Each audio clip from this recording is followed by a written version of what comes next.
See, one of the big things, John, that goes on in this world is that people think that real education is by pointing out what's wrong with you.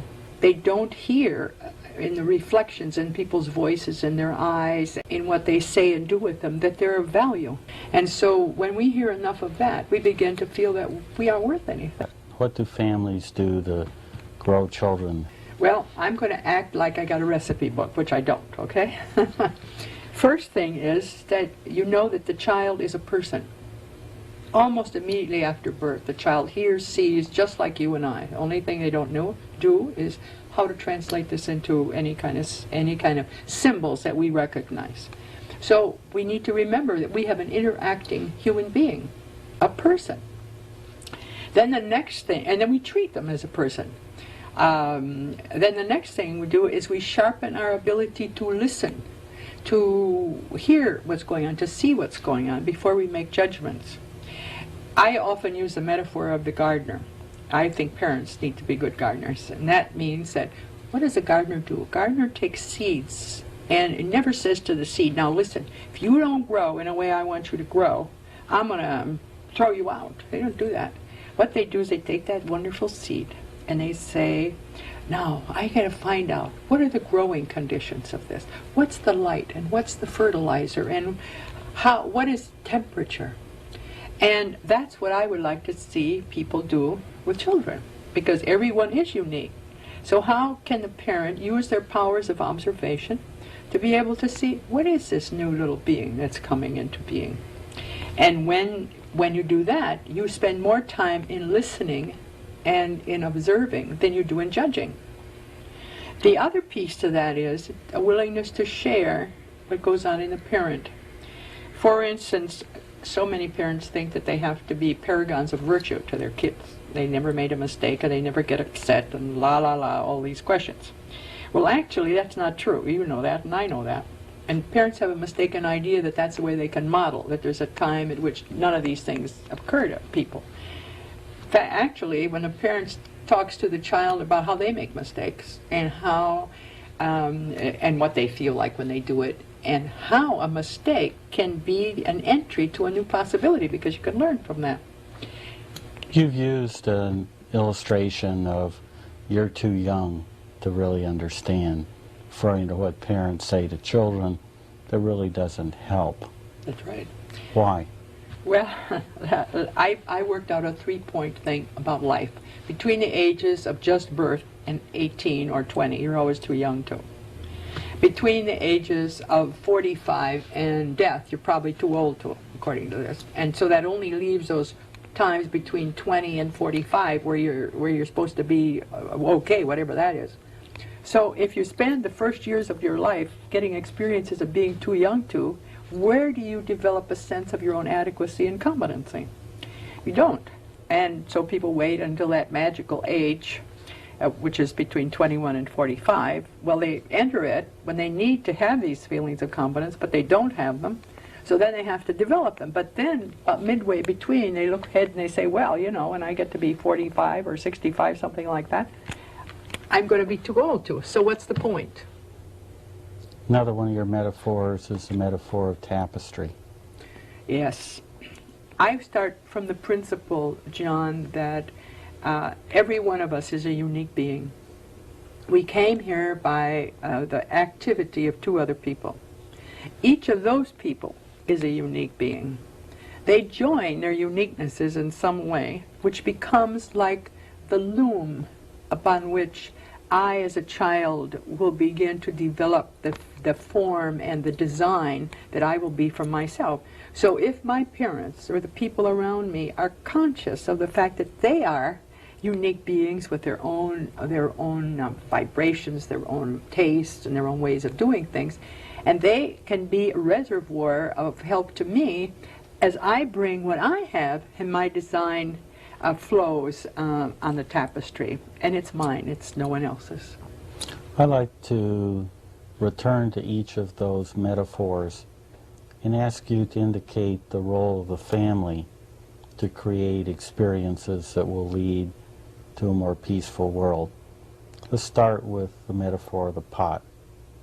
How can the family act to develop a pot that is a pot for peace. All right, let me dance between two things. First of all, let me say that the world is peopled by adults, and those are all children grown big. And where do we learn about how to deal with conflict? We learn it in the family. What do we see out there in the world? We see the same thing that we see in the backyard with two little boys saying, if you don't like what I'm doing, you go home, see? Or I'll kill you. Something like that.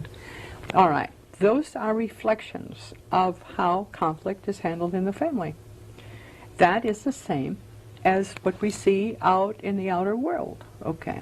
So, in working with the family, by developing this idea that about our uniqueness, about our worthiness, about our need to feel that we count, then what we are doing is making a new picture for what adults can be, because adults carry into adult life what they have learned as children, and if they don't learn anything else, they're going to carry that same thing on with the world outside of them. In parents' role as gardener, what do they need to do to contribute to children who will work for peace? Well, I think I can put it in a couple of ways. One is, if they get delighted about what their new seeds are bringing them. One thing that comes to mind is the negative thing that happens because a child doesn't measure up to what the parents expect. Let me give you an illustration. A lot of times there are little girls who much prefer to ride horses and play competitive sports rather than play with dolls. There were little boys who were very much interested in doing painting and doing sensitive things than they are in doing the rough macho stuff. All right. Now, those are properties of an individual's uniqueness, but if they come in a family where people don't honor that, then they have to try to erase that. Another illustration is that in some families a child is more like, let us say, an older grandparent or who was in disgrace, or one who was, let's say, a Nobel Prize winner or something like that. The children get surrounded in a context that does not permit them to show what they are capable of. One of the things that I try to help parents do is get excited about the possibilities for their child, just like you do with a seed in the garden that I talked about before, and looking with appreciation at all the new possibilities. That means you have to start out with an attitude that permits you to see what's there instead of you to try to put there what you hope will be there. And so that wonderful thing about also waiting to know that it takes a while for the seed to sprout, takes a while for the seed to unfold itself, and in the meantime you go on trust, just like a gardener does. You go on, you plant a seed and you go on trust that it will grow. And the same thing is true with parents and family, to be able to be patient, at the same time to allow themselves to observe without judging. I have to say one more thing. The other day I ran across a young man who told me that when he was 5 years old, it was quite possible for him to look at a page and memorize it, no matter how big it was. When he told his parents about it, they couldn't believe it. Now, he had a skill and he had a gift that his parents didn't have. Fortunately for him, even though they found it hard to believe him, at the same time, they were interested and they didn't squash what he was doing. Some people would have gotten scared. See, John, I think that we are just beginning to touch the possibilities of what a human being can be. And since we've been so busy to ask people to conform and obey to what we want, we haven't had a chance to see what all the other possibilities are. What possibilities we have for bonding, for uniting, for leading, for building with one another. We're just beginning to find those out. Yours is essentially a message of hope that if the pot isn't full, if the gardening hasn't worked, if the tapestry is not woven to reflect an individual's uniqueness, that change is possible. What's the role of the family in relearning?